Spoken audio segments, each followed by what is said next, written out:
On this week's full-time roundup, do we have a game of the year in London? Serie A continues to be a two-horse race. Barca lead a late against Alaves while Girona continued to surprise. And could this really be Leverkusen's year? We talk all of this and much, much more. Full-time roundup starts right now.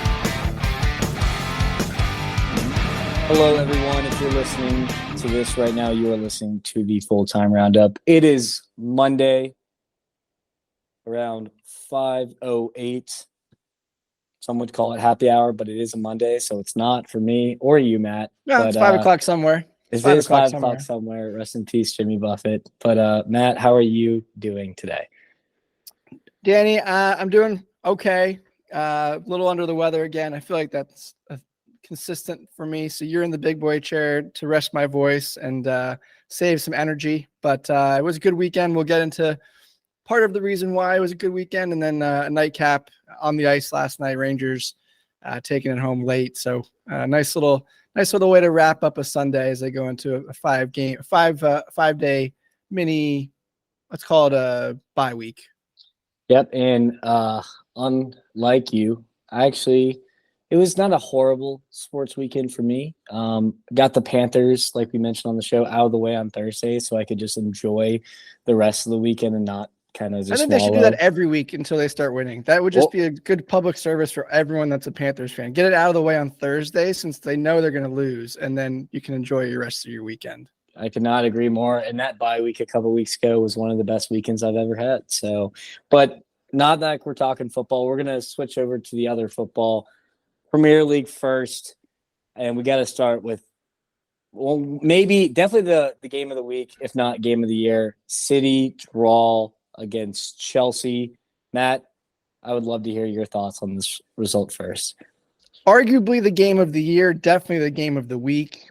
Across most, if not all, the leagues, a absolute thriller at Stamford Bridge. Daniel, part of why I can't speak today is I was losing my voice yelling at the television after every incident that happened. So, part of that back and forth, that tenseness of the game, and Chelsea get an absolutely massive result, getting a late equalizer off a Cole Palmer PK to tie it at 4-4. And honestly, Daniel, I think, contrary to the score, which was a little bit over inflated based off mistakes and just the way that the game played, I think a fair result at a draw, which is saying a lot for Chelsea, given who they were playing up against and recent form. So a big weekend for us, and I think honestly more questions for Man City here than from Chelsea's perspective. Answered a couple that were outstanding after the Spurs win. Was that a real win? Playing against 9 men, I think we kind of bounced back and proved pretty well that was a good performance, and that the Chelsea squad is on the up and up. And like I said, not that there's any question that Chelsea and City are on the same level yet. That's a far cry away from each other, but definitely a lot of questions for Man City coming out of this one if I'm Pep Guardiola. Absolutely. And just a stat real quick before I kind of discuss my commentary. Chelsea in the Premier League this season, goals against the Big Six, 11 goals in 4 games. Goals versus everyone else, 10 goals in 8 games. Is there a certain rhyme or reason to this, Matt, or is this just they just come to play on the big occasion? Yeah, I think, and I tweeted this off my personal account, Life of Gesslem. This is the standard that we have to play at every week now. I think it's time to stop doing exactly what you're talking about, only playing up to the competition in the Big Six, arguably. If we can do this week in, week out, Chelsea will move up the table. You're starting to see some other teams in front of us drop points or have injury concerns and kind of give us an opportunity. I think, you laughed at me a little bit earlier in the season when I said top 6, and I still stand by it, even though I don't realistically think that happens. I think there's an outside shot at it, and it's becoming more and more likely.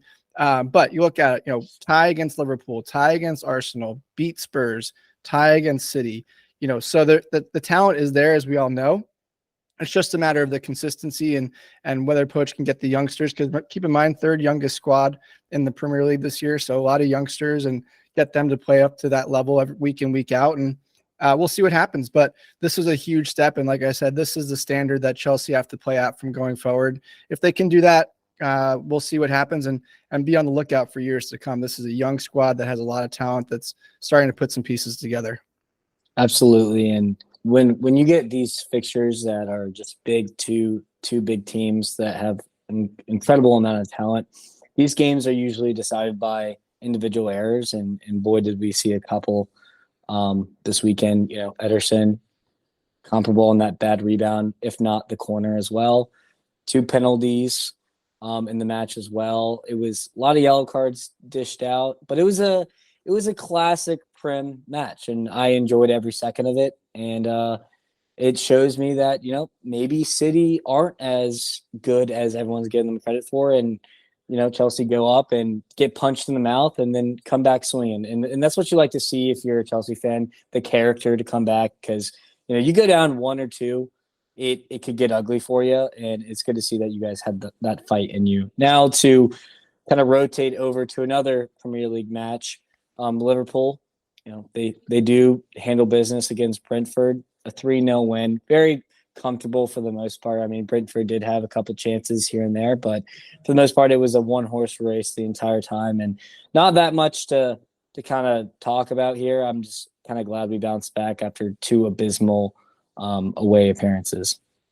Yeah, and moves you up to second place in the table too. So you're starting to see the top squads, which we knew Liverpool was going to be strong this year after bounce, a real difficult season last year. And so, within 1 point, I believe, of City now going into the international break. So a big clash too coming out of that. Man City Liverpool right out of the gate next 2 weeks time. It is the early game yet again after international break, so I'm sure Klopp will have something to say in the press conference. But if you're City, you have 2 big games in a row, and if you're Liverpool, this is a game you absolutely have to have, and a good result going into it. You never want to go into an international break with a loss, and so City did that against Arsenal before the last one. They get a draw this one, so two really high class quality opponents going to go to war when we come back in 2 weeks time. It's going to be a good one. I believe it's at Anfield, or is it on the road? I actually have not checked because I don't even want to have to think about that for a good week. It's at the Etihad, so it'll be a home match for City. So again, just an absolute. If we thought this past weekend was game of the week, this could be game of the year, if not maybe one of the games of the Premier League history. Because when these two go against each other, it's always a classic. Yeah, those are my favorite games to watch for sure. Throughout the Klopp and Pep era together. Now to kind of rotate and do another team that's kind of challenging, City and Liverpool. Arsenal, comfortable W against Burnley. They did, first half was a little shaky until literally stoppage time of the 45th minute. Trossard kind of risks it all for that goal, but they were stifled for a long time in this match, and you were thinking maybe Company's men could nick one on the break and get a shock result, but now Arsenal hold steadfast and get a much needed 3 points. Yeah, and of course you get a wonder goal from Zinchenko late in the game. The red card from Fabio Vieira will that play an impact long term? Just going to be out, a really horrific tackle that was not needed at that point in the game. So he gets 3 games for that. But yeah, to your point, not much here. Arsenal was pretty comfortable, I think. Burnley is still at the bottom, and they'll stay there for the rest of the season is my belief at this point. But you're just looking at, who can kind of stay above and stay within touching distance of Liverpool and City.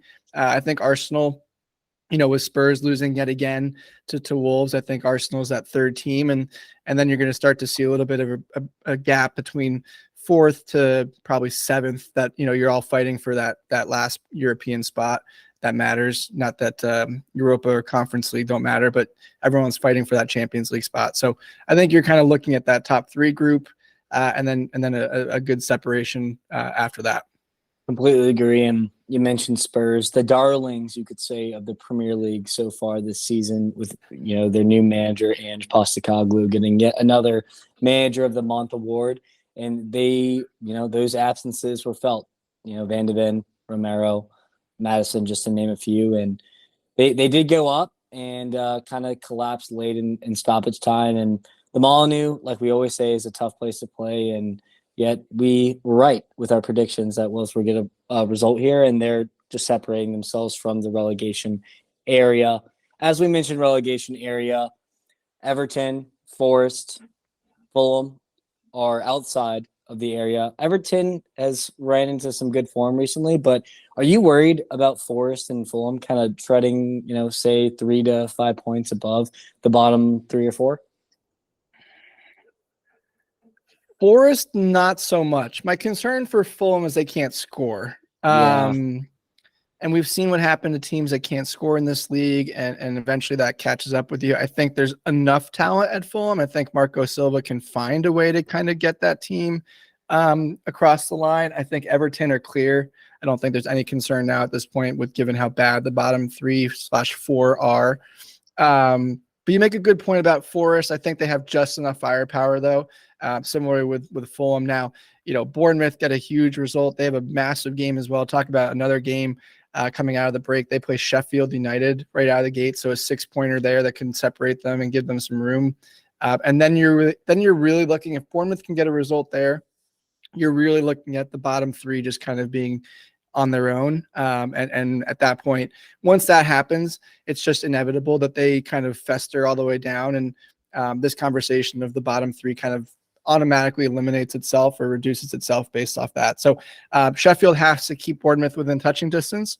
And then that kind of cascades into what Fulham and Nottingham Forest do. But if all 3 of those teams, Forest, Fulham, and Bournemouth, have 6-point separation from the bottom, they're not going to go down, regardless of how bad they are. Yeah, and speaking of Bournemouth for Sheffield, that also sounds like an absolute snoozer of a match. But I have been very big on, or I was very complimentary of Iraola and his football. Before the season, kind of early in the season, it seems like that football is clicking now, and we've seen results. I mean, even in the EFL Cup where they lost to Liverpool, they looked really good, and that pressing was congenial, I guess is how you'd say that. So I'm impressed with them, and I think they are doing enough to stay up. And you also mentioned Fulham need a striker. Well, selling Mitrovic wasn't the answer, and I'm sure they're going to go looking in January for one of those because Vinicius isn't going to be enough. So also just to mention, Man U beat Luton narrowly, and Sheffield did get a gigantic draw against Brighton, thanks to a Brighton red card. So big result for Sheffield. They turned 1 into 2, and we'll see if they can keep it rolling. Now, to switch countries here to the Bundesliga, like we usually do. Stop me if I'm saying this again, but Bayern win, and there were a lot of goals scored. Never heard that this year. Yeah, 4-2 thriller. Kane, is he better than Lewandowski for Bayern? Because he has started red hot. Man, that's a loaded question.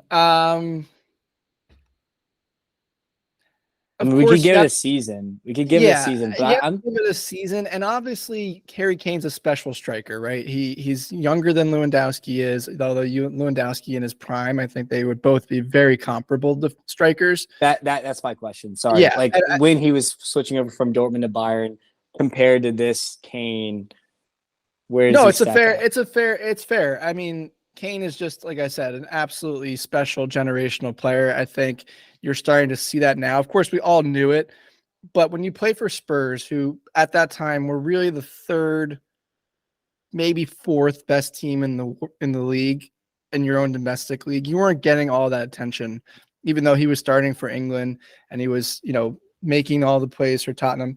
But they weren't the team. You always focus on the team that's winning the championship or, always at the top, and Tottenham just weren't that. So you kind of overlooked how good Harry Kane was when he was at Spurs, except for if you were a Spurs fan and you just really recognized it because you watched it week in, week out.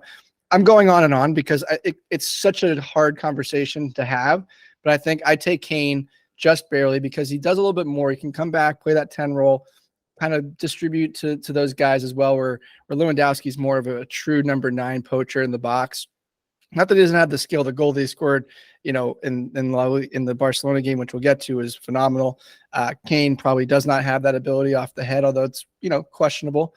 But Kane does more for me with the ball and off the ball than Lewandowski. So I'd take Kane. But you're picking needles in the haystack here, and this Bayern team is just phenomenal on paper. starting to put it together on the field. Neuer's back in goal, which was a position of concern heading into the season, especially with Sommer leaving. Of course, he's rusty, but when they're that good and they're beating up everybody in Bundesliga, he has time to get back into form. And when he's still on form, he's still one of the best goalies in the world. So they're just going to continue to get better. And of course, they have some issues at the back, but I think those will come through. And of course, they're looking at players in January, which that window is quickly approaching us here. So they'll be fine. And I think they have another opportunity to go to 13. Or I believe it's 13 in a row or 12 in a row. So what can you say about Bayern? Next week, another win, probably. Yeah, no, you're definitely right about that. And I did like a lot what you had to say about the differences, between Kane and Lewandowski as a player. Lewandowski, you give him the ball and he just puts it in the back of the net. Kane has this talent of getting other people involved as well. And you've seen, was Son and Kane one of the best partnerships ever in the Prem. Well, now we have a new duo here with Leroy Sané. And Leroy has had a really bipolar Bayern career. People were calling for his head last year after he came from Manchester City, the number 10 of the club, a German international who really was struggling. And he has just hit the ground running since Harry Kane has came.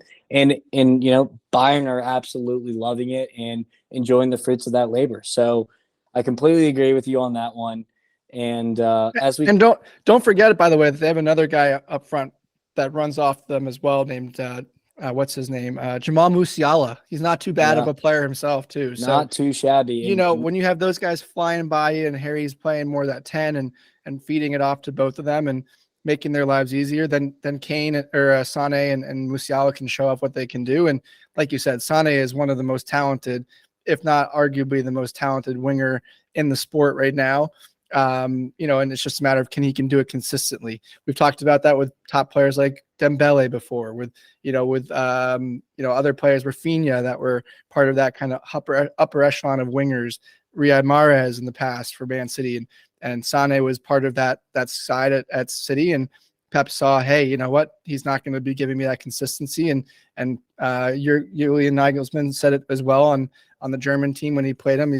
I see it, but he doesn't do it every week. And you're starting to see it every week this year. And he's a special player. Hitting his prime, and the scary thing about this Bayern side is, Musiala hasn't even kind of hit stride yet. You've seen flashes of brilliance from him, but he was just a different animal last year. And so Tuchel is going to be obviously trying to figure out how to get the best out of him continually. And we're talking about good wingers. You got to mention Kingsley Coman as well, who's had a great season, just been a little overshadowed by the brilliance of Kane and Sané. But, we talk about who's going to win this Bundesliga title. Leverkusen absolutely lay the wood on Union 4-0. Was not even a question the entire game. And we were kind of discussing offline about, is Leverkusen the real deal? Can they actually take Bayern all the way this time? And I wanted to ask you that because I would love to have this discourse right now. I do think that it'll be close. I think it may not go down to the last match like it did against Dortmund last year. I think Bayern have a little too much firepower. Of course, we've talked about it, and I can't wait for that matchup when they play against each other again. That's really going to be the decider of the Bundesliga this year. But it's just too much talent on Bayern Munich, and I think they find a way. They'll squeak out wins if they need to, and then when they play the big games, that's when they'll make the difference. And that's what we saw against Dortmund, where they just showed up and absolutely outclassed them. I think Dortmund are in a different category this year with just how poor they've been and the hangover and all the emotion that came from last year losing on the final day. I think that's part of it. But Bayer Leverkusen are a great team. They have fantastic young players. They're playing a great style of play. It's flashy. It's fun to watch. Shabby ball, as we call it, is the real deal. I think it's going to be a great race to the end. But I think Bayern Munich have a little bit too much firepower this year, as usually is the case. Just on paper, you're looking at, starters across the entire, German national team, French national, all the big domestic, all the big European players, they have the starters for those nations. And so that's going to be, to me, the decider. Now, if that game goes differently at Leverkusen, let's talk about it then. But if you're asking me on November 13th, and even though Bayern's 2 points behind, it's hard to go against history. And that's what they continue to do each year is win this title. And until someone knocks off, the monster, you got to take them, as much as it pains me to say. And I've tried so many times this year already to say another team was going to do it. I can't convince myself at this point. Absolutely. And records are meant to be broken, right? And I just am seeing something from this Leverkusen team that I have never seen in the last decade of competing. Not only do they have a great, fantastic starting 11 who's in full confidence, but they got guys off the bench that are just waiting to play. And when they do play, they score, which gives Xabi Alonso an absolute headache. We're talking Amin Adli. We're talking Hojlek. We're talking a guy who scored an absolute banger, who was the star for Burnley last year, Nathan Tella. Now, I will say, if Grimaldo or Frimpong did get injured, they lack a little bit of depth at the outside back, and that's probably the most important position on the pitch, other than probably Wirtz's number 10 position. But they still, I don't think anyone gives them credit for how much depth they actually have, and that's why I like them challenging Bayern more than anyone else, because we all knew if Jude went down last year, it's a wrap. So that's the one edge they have other than in past years. But it's so early to call. But we also need help, or not we. I'm not a Leverkusen fan in particular, but Leverkusen need help from everyone else. Someone else. That's the problem, right? Exactly. That's the heart of the issue. And Dortmund literally rolled over a couple weekends ago, and that's the shit that can't happen. We need Leipzig. You need Dortmund. You need the other big. You even need like a middle table team to kind of shock them one day, and we just haven't seen that. So it's a bummer. And let me ask you a quick question though too. Like, just again, it's so early. We'll have plenty of discussion about this. Who is better right now, Leverkusen this year or Dortmund were last year? Because that, again, Dortmund took them as far as they've gone, and that's Bayern in recent history, down to the last game of the year, and they still couldn't pull it off. So is this Bayer Leverkusen better than last year's Dortmund team, or where do that sit? Because that's going to be, and then to your point, like I said earlier, it's the other teams that are going to have to play a role in this, because if Bayern just play the big 3 games and they've won everything else going into that, what's going to happen. So they're going to need to slip up somewhere else as well. Yeah, Leverkusen is the best team I've seen in the Bundesliga, other than all these historic Bayern sides, genuinely. Maybe the only one to rival in the last decade was Klopp's Dortmund, when he had, Marco Reus and Lewandowski and Mario Götze and Hummels and all those fantastic players. But yeah, just to move on, I'm glad we got to talk this out a little bit. Leipzig, another team that we need, someone to knock Dortmund or Bayern off their perch. They win comfortably, but are you convinced with Marco Rose? I know you picked them to win the league, so I was wondering, a little status update there. No, they're out. They're out of it. I think it's really a 2-team race. Dortmund losing as well to Stuttgart, who got Guirassy back, and he gets a PK goal off the bench. This is a 2-horse race. Marco Rose, I said this to you in text, he couldn't get it done at Dortmund. He couldn't get it done anywhere else he's been to beat Bayern Munich. So why would you bring him into Leipzig and think he's going to do the same? And a club that's been progressing and getting better year after year, and then you take a step at bringing someone then like Rosa, who has the track record of not doing it, never made sense to me. But they'll finish 3rd or 4th and get back into the Champions League, which will be, given the start of this season, a good place for them. They're not winning the title this year; they're too far back, and same with Dortmund. It's really just down to Bayern at this point. I agree with you, and Rosa's always going to do just enough to keep fans happy and the club happy, but he's never going to take you to that next step. So it'll be interesting to see how they monitor that situation this year and next year in the future, if they do have a small blip of form. But to rotate over to sunnier league in Spain, Girona go down again. They end up scoring 2 straight goals again, and they win yet another game. Same story, different week. Any thoughts on Girona? I'm in. I'm in. They've sold me. This is going to happen. They're going to win the league. I'm convinced. I don't know what else to tell you. This story is fantastic, Daniel.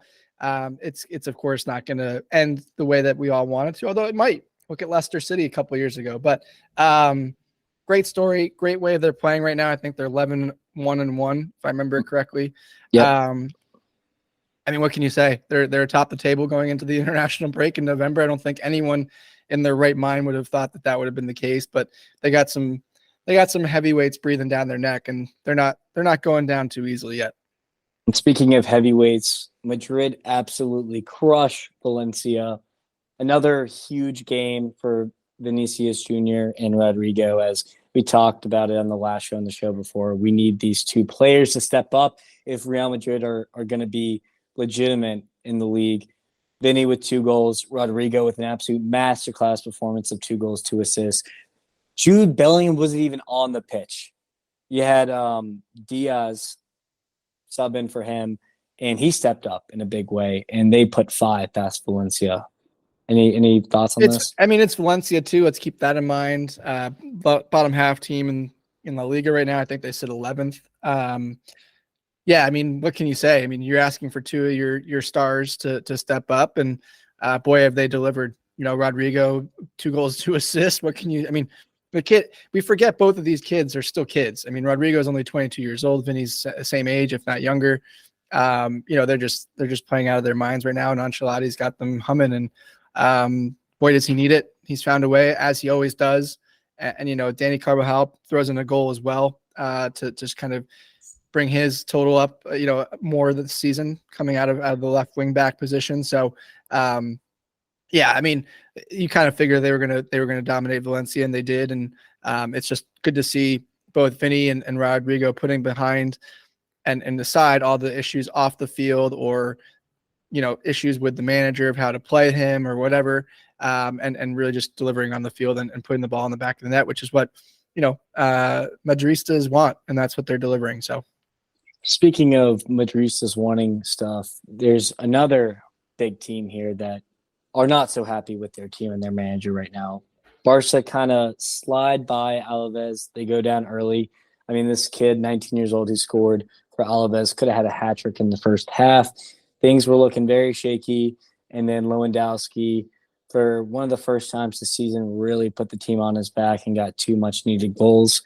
International break is coming at a good time for the Blaugrana because they are getting healthy, and it'll give, you know, Pedri, Frankie, Rafinha, Lewandowski time to kind of rest and get match fit.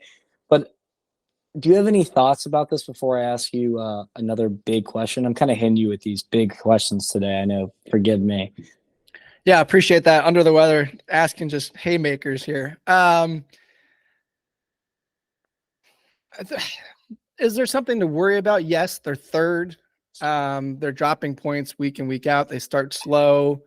What else can I throw into that mix? It's not a good place to start if you're Xavi, but they end up finding a way to get a lot of results, which is, you know, keeping things going. I think Champions League's on their mind too. Once they I think there's a big pressure there, honestly, I haven't really thought of it that way, to be honest, but if they can get through to the knockout, which they look to be comfortable to do, that's a big step already from where they were last year in Champions League. So an improvement in Europe, which has been a big knock on this team. And then you can kind of focus and kind of get into that routine and that settled, you know, cadence of how your matches are going to kind of line up. And you said getting healthy, which would be big.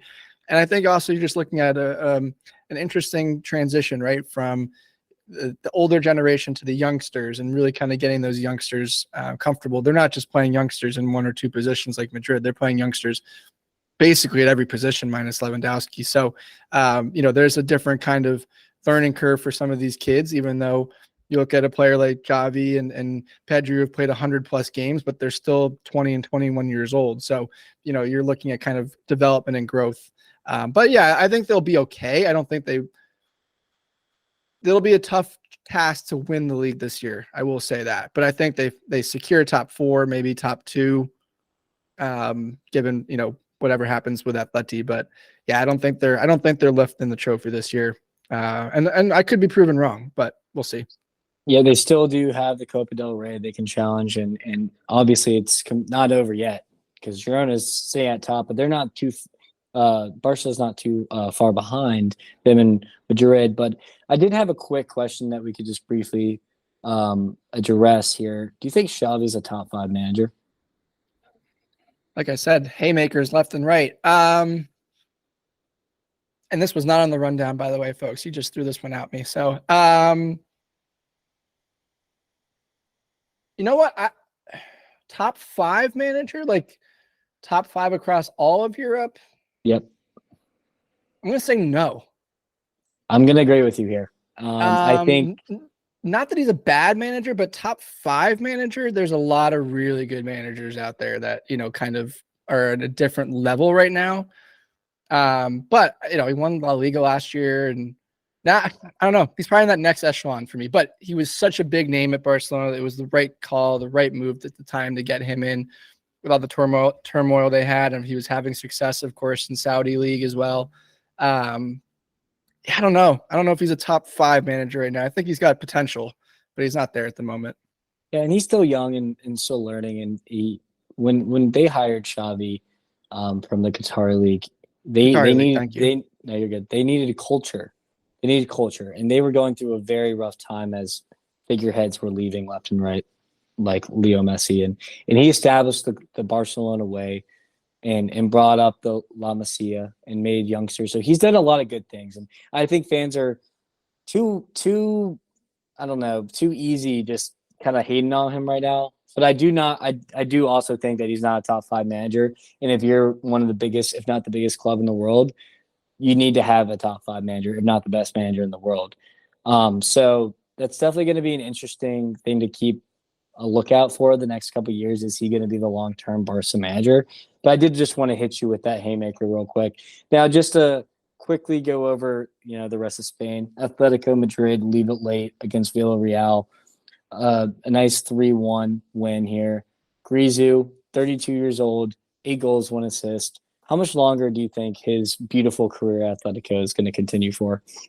First of all, we have to get Griezmann in the vernacular. I've never heard anyone call him that. I don't think he calls himself that, so we'll get that going. I like that for him. Thank you. And I don't know how much longer he has in European football. I know he's a huge fan of the United States. MLS will probably be his next destination from all signs and what he's been kind of putting out there. Watch out for New York City FC. No inside information there. He's just a big fan of the United States, and I think New York he's a basketball guy, a culture guy. I can see him on a coast. Big markets. Yeah, big markets on a coast, West Coast, East Coast. Maybe probably not joining Miami, although who knows. 2 years, he'll be 34. He'll have one more cycle with the French national team for the Euros this summer, and then I don't know. He may take another shot at the World Cup in 26. That would be a great. That could be perfect. Ends his European career that summer. Goes and plays for France in the World Cup in 2026 and just never leaves. So that could be a good time. So 3 or 4 years, maybe max. Yeah, I agree with you, and I mean, as long as he continues his dazzling form, I think Atletico playing fantastic, absolutely out of his mind. Would love to keep him, obviously, because he's kind of been Simeone's guy for a long time now.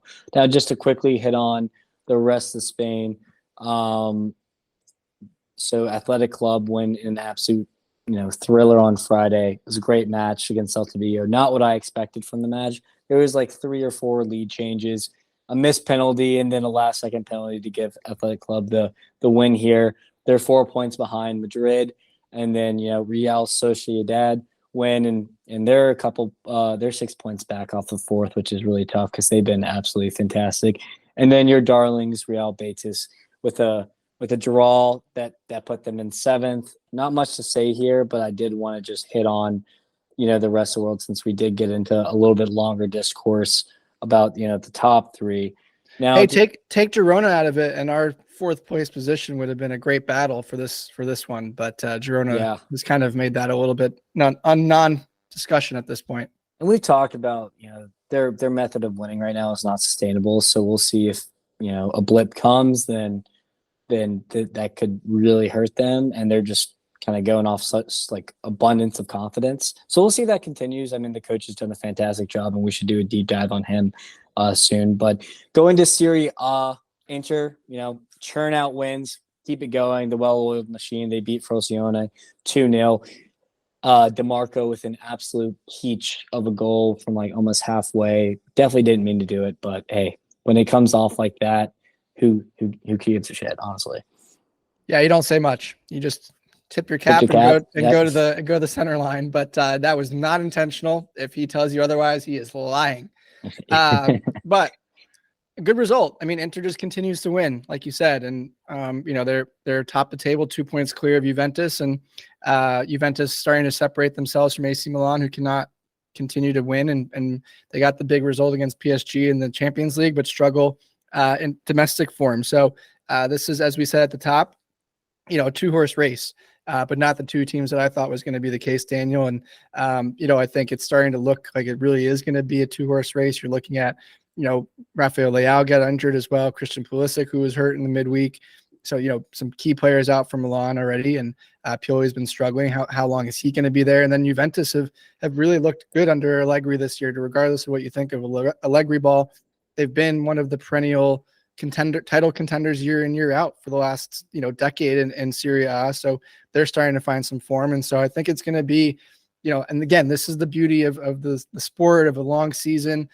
Things change. We thought it was going to be Inter and AC Milan at the beginning, and now we're week 11, and it's Inter and Juve, who will be the last man standing at the end of the season. We'll see, but it's a good battle right now for sure, and needed because the rest of Serie A is kind of beating itself up.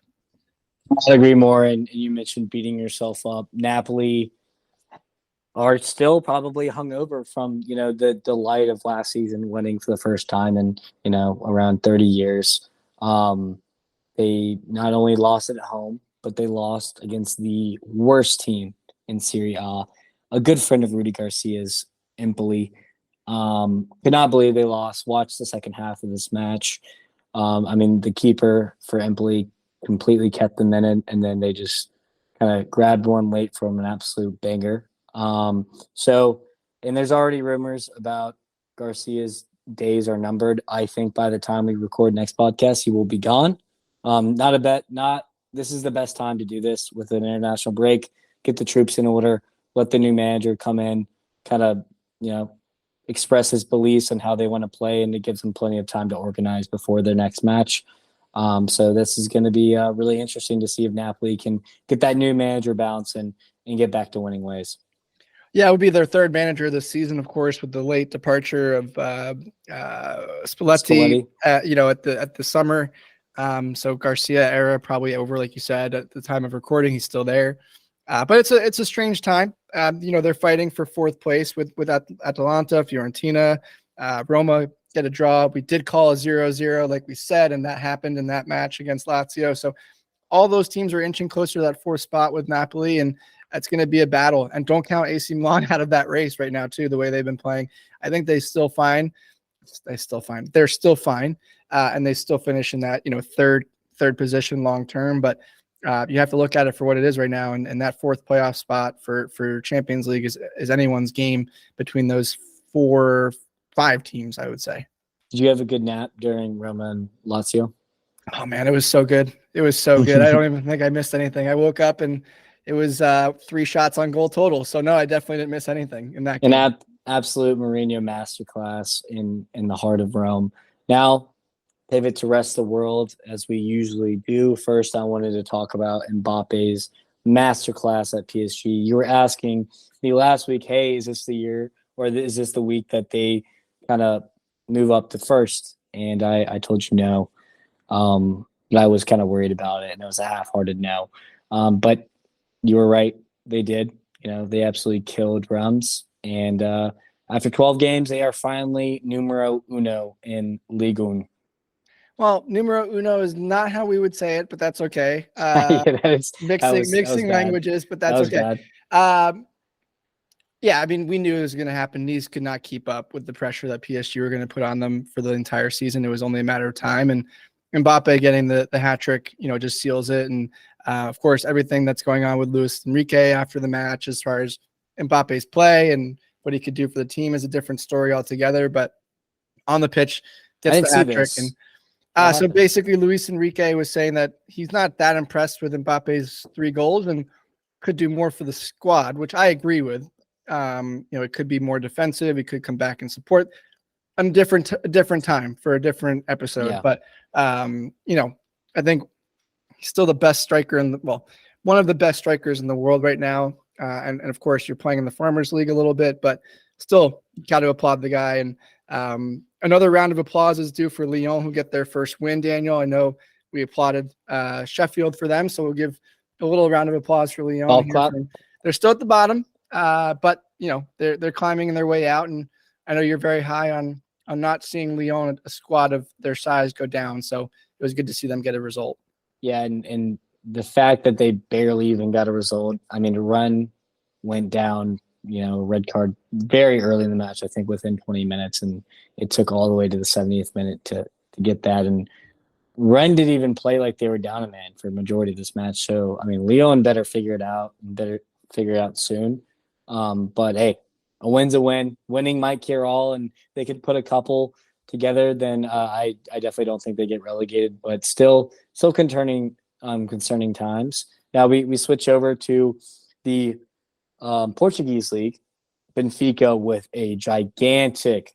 Can't even understate how big this win was for them against their rivals and neighbors, Sporting Lisbon.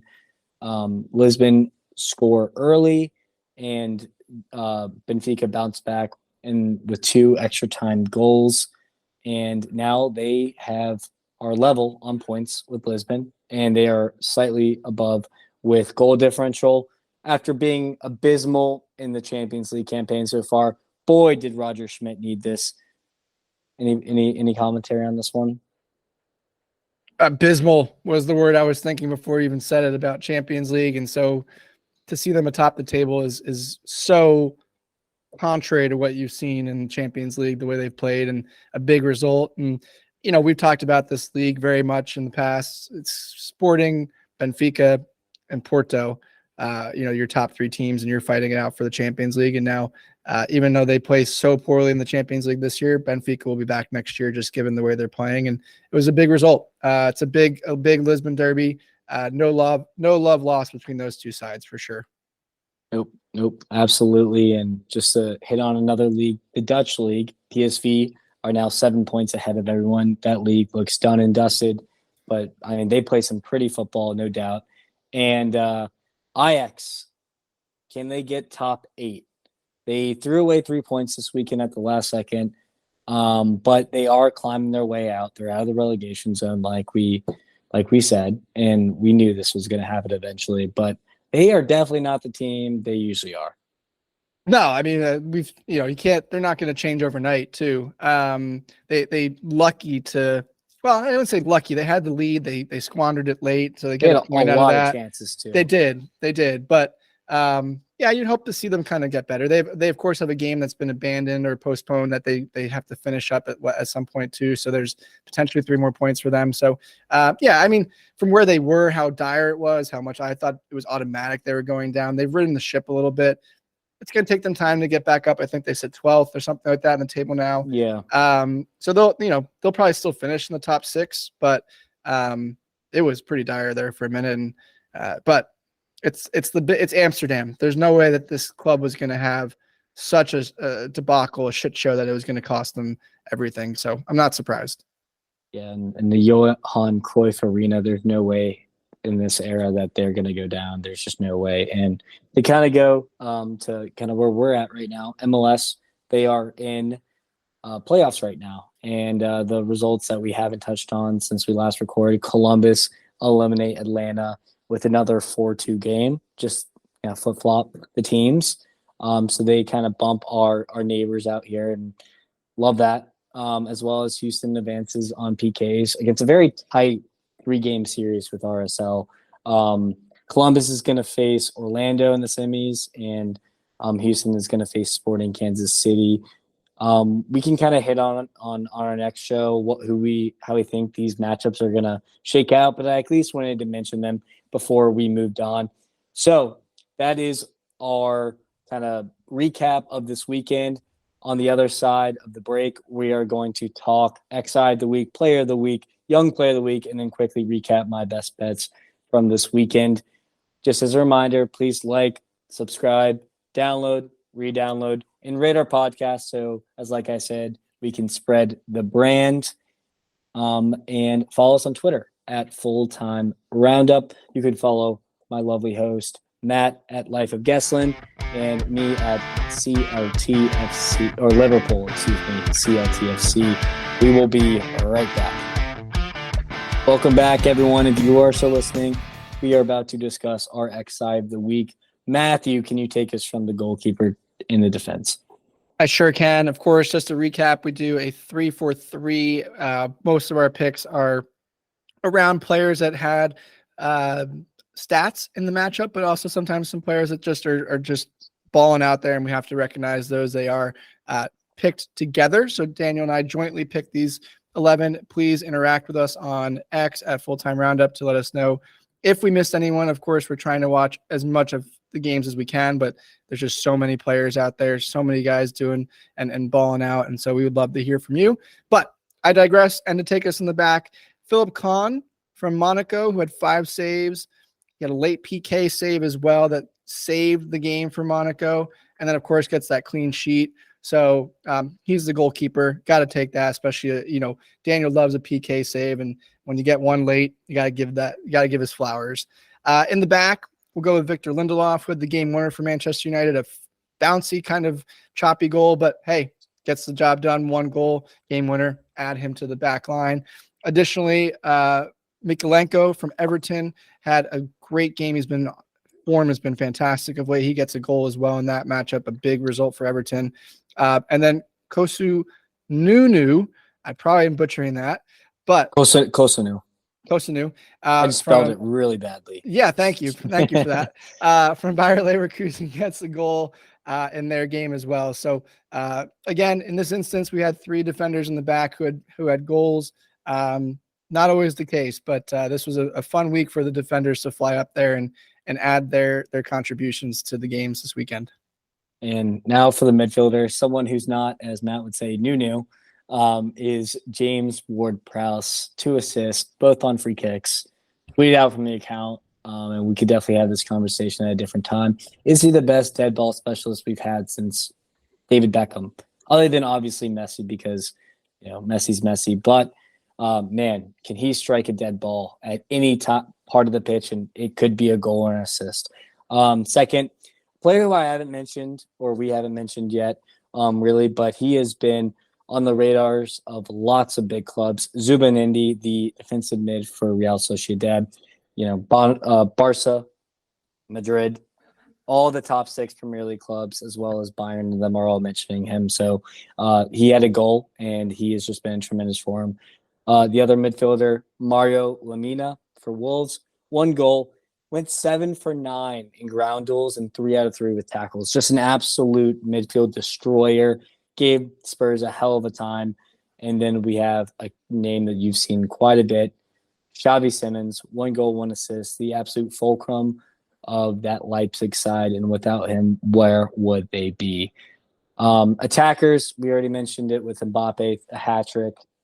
Lewandowski with a brace, and then Haaland, who actually hasn't made this list as much as I thought he would this year. But, I mean, he continues to churn out goals and assists with 2 goals and assists in a gigantic game against Chelsea. Now, for player of the week, Matt, would you like to start us off? We talked about him earlier. He's been one of the best players on the planet since 2018, in my opinion. Antoine Griezmann, who has just been lights out. Not just since 2018, more recently as well, but just been lights out balling since the World Cup in Qatar. And just without him, I don't know where Atleti would be, to be honest, and just a fantastic player right now. Absolutely. And Matt, if you scored, would you do the Fortnite Antoine Griezmann L dance? Have you ever considered that? I think Griezmann's too cool for me, so I'll let him stick with that. I got nothing on that. No, we won't even go there. Completely different generations here. I don't even think he probably knows what Fortnite is. But my player of the week is Mohamed Salah, the Egyptian king, running down the right wing, as Liverpool supporters always saying he's been back to his best. Hasn't scored many goals as of late. He's more been the assist man, but got 2 big ones here, and you love to see it. For my young player of the week, a player I have not really mentioned on this, but I've been very high in, João Neves, center defensive mid for Benfica. Last year, all you'd hear is Enzo Fernandez this, Florentino Luis this. Well, this kid's from the academy, 19 years old, and has completely usurped Florentino Luis's spot this year. Been fantastic. Already called up to the Portuguese national team at just age 19. He is a special talent, and I definitely suggest you look at his highlight reel on YouTube. For me, a player we mentioned as well, and you, again, forget that he's as young as he is. Rodrigo, 2 goals, 2 assists at 22 years old. Kid's starting to find his form. Can say a kid, yes, he is 22 years old, and he's been balling out the last couple of weeks for Real Madrid, and you hope that it continues, and you hope to see it as well for him at the national stage. Of course, they have a big qualification match against Argentina on Sunday, the last round of the international break. So can he show off there as well? We'll see. But certainly his form at Real Madrid has been fantastic for the last couple of weeks. Absolutely. And glad we got to go over, young player of the week, and X-Side of the week. If you think we missed anything, obviously reach out to us on the show and let us know. And we could definitely have that discourse and make sure we add them in next week or whenever we next do this. Now, to pivot into another segment that we like to do, it is my best bets review.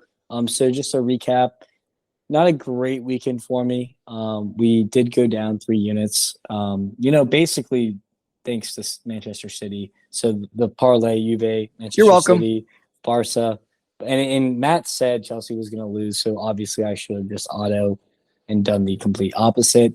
So thank you for that, Matt, for putting that into the air, I guess, or the atmosphere. And so we lose 1 unit on the parlay, and then for the bets, City -1 obviously didn't hit, but they overdid. Ren Leon over 3 was iced because of an early red card, which kind of stinks. That's going to happen, And then BVB Pick'em, could not believe, thought they were going to put 2 performances back to back together, and they unfortunately looked very bad against a Kurasi-less Stuttgart for most of the game, and Stuttgart could have killed Dortmund, by the way. It was a disgraceful performance. And then Bayern Leverkusen over 3 against Union. They scored 4 goals themselves, so this was never really a sweat. Just to recap, 31, 21, and 8 still on best bets. 7 out of 12 with parlays, still up 23.25 units for the year, which is still pretty damn good. So not going to have any bets for international break, but I will have some bangers waiting for you guys on the tail end for domestically. Yeah, and you mentioned some great games coming out of the break, but of course we do have international break coming up. One of the conversations, Daniel, that we've been having is how to fill the international break. I think that's everyone's issue when it comes to international breaks this time of year. We will have something for you guys. It'll probably be more of a discussion about some of the topics that we've been churning out in our text threads and in person, as well as MLS. Daniel mentioned MLS will be in action still during the break. They're in the semifinals of the playoffs. They will not actually take a break, which is crazy, right? That's a first. I would never have thought that. So I stand corrected. But we will still have, coverage of those matchups as they get, towards the end of their season. And then, of course, like I said, we'll have some conversation that will be a little bit more just high-level football discussion that I think we've all wanted to have and been having in our heads. And Daniel and I will put that on pen to paper for you. But again, if you've gotten this far of the episode, thank you very much for listening. Don't forget to like, subscribe, download wherever you get your podcast. Leave us a 5-star rating. It goes a long way. You can also engage with us on X at Full-Time Roundup. You can interact with Daniel over on X at Liverpool CLPFC and myself at Life with M. Guessing. And until the next time, we will see you in the next roundup.